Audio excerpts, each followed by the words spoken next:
This is iFIBER 1 News. Here are today's top stories. Moses Lake football took care of business Friday night, handing Wenatchee a 38-0 loss and securing a spot in the state tournament. Big Bend volleyball's struggles this season continued on Friday and Saturday as the Vikings dropped matches to both Walla Walla and Treasure Valley. A mom and her young son were accidentally locked inside an urgent care office in Western Washington. From the iFIBER 1 newsroom, this is iFIBER 1 News, and it starts now. Moses Lake football took care of business Friday night, handing Wenatchee a 38-0 loss and securing a spot in the state tournament. The Chiefs sit in first place in the Big Nine with a 5-0 league record. Friday's win gives Moses Lake at least a share of the league title, and West Valley's loss to Eisenhower means a return to the state tournament for the Chiefs. The Chiefs would get on the board early in the first as quarterback Brandon Griffith would scramble into the end zone after Wenatchee fumbled on a punt attempt on the opening drive of the game. The Chiefs' lead remained at 7 until early in the second when Griffith connected with Kyler Hainberg to move Moses Lake to the 1-yard line. Running back Draven Navarez would punch it in to put the Chiefs up 14-0. Later in the second, Moses Lake's John Ochoa would add the Chiefs' second interception of the half. Navarez would go on to add his second touchdown of the game as Moses Lake goes 64 yards on just 3 plays. Navarez would add his third TD of the game with 3 minutes left in the second, and the Chiefs went into halftime with a 28-0 lead. It was the Chiefs' defense adding points in the third quarter when Wenatchee fumbled and Moses Lake's David Hirsch rumbles into the end zone.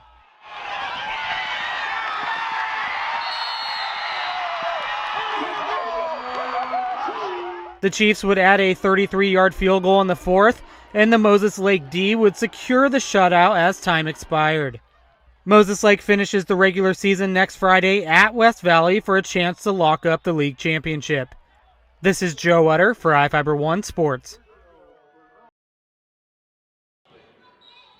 Big Bend volleyball's struggles this season continued on Friday and Saturday as the Vikings dropped matches to both Walla Walla and Treasure Valley. The Vikings, now 0-12 in Northwest Athletic Conference play and just 1-26 overall, got off to a good start Friday night at home against Walla Walla, winning the first set 25-18. But the East Division leading Warriors showed why they're undefeated in conference play, easily winning the next 3 sets by scores of 25-12, 25-14, and 25-14 to notch their 15th win in a row. Big Bend's Lindsey Sorensen led the Vikings with 11 kills and added 11 digs. Saturday's match at Treasure Valley didn't go much better for the Vikings as they were swept 25-12, 26-24, and 25-21. It was just the second win in conference play for Treasure Valley. Big Bend has now dropped 15 matches in a row, their lone conference win coming back in September against Centralia. The Vikings return home on Wednesday for a matchup against Columbia Basin starting at 6 p.m. This is Joe Utter for iFIBER 1 Sports. Savannah Lewitt's son Kaysen has a cough.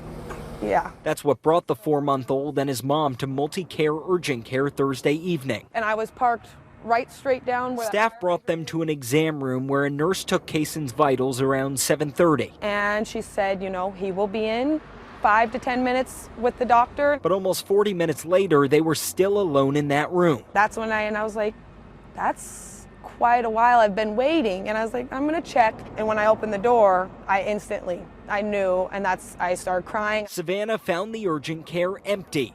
The lights shut off. The office had closed for the night. They left me like my son and I meant nothing. She opened a door. It set off the alarm. Luckily, a cleaning crew found the two and let them out. A sweet relief for Mom. But I just more was angry and disappointed for my son.